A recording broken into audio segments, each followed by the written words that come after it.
we are working on men's makeup today. Men have to wear makeup for theater as well, whether they're on TV or performing live in a theater. Men wear makeup, and it's very similar to what we do for women, and it depends on character. Sometimes they can be really detailed makeup, like what I've demonstrated in other videos. Other times it's a bit more low key, and we want to highlight their facial features. It follows the same rules, it just so happens the lines on men are typically different. Usually there's a stronger jawline that gets accented. The eyes, I would also say, get cut out straighter than I would say the average like woman's makeup. And I say that in regards to the fact that oftentimes you'll see ladies will curl the eyelash line up and down, whereas men's don't touch, but it's more of a straight, bold cut. Again, when it comes to eyeliner, the liner typically does not touch the eyelash line. Mind you, again, there is a difference between theater versus TV, and it depends on your proximity to your audience and what lighting is involved and all that stuff. There's a lot of things that you have to take into consideration doing makeup, and it's no different for men. So today, I thought it would be fun to actually do an aging type of makeup. This was a design we created for a Nutcracker theme. So Mr. Brad became Drosselmeyer, and with that, we wanted to age him. Now, the character in and of itself can be different ages, and so it kind of does depend on what you're portraying, but by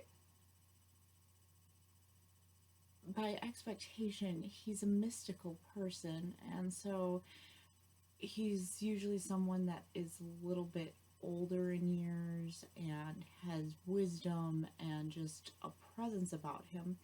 And so oftentimes you'll find younger gentlemen will play the character, and we need to age him just a little bit, because with age oftentimes is associated, you have the mental association of wisdom and a little bit of mystery behind him.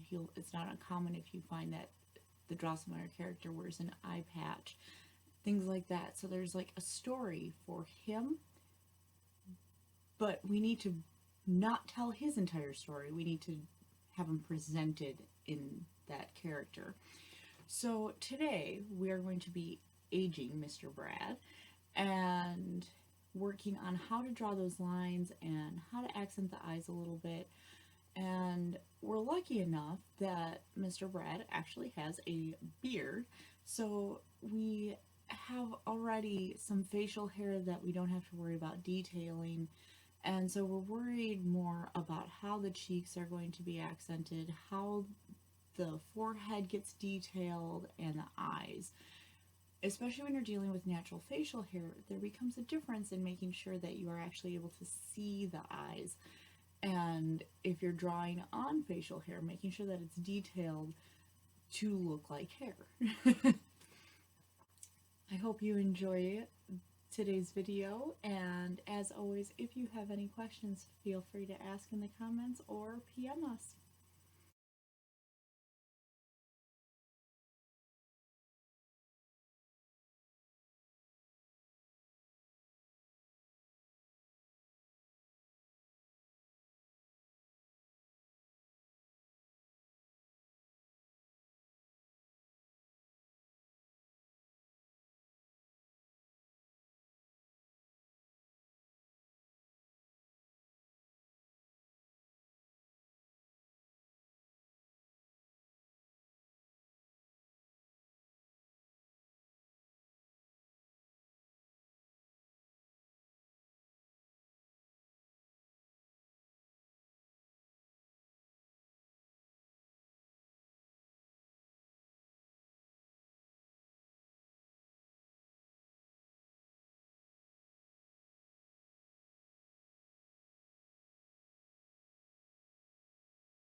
I will see you tomorrow.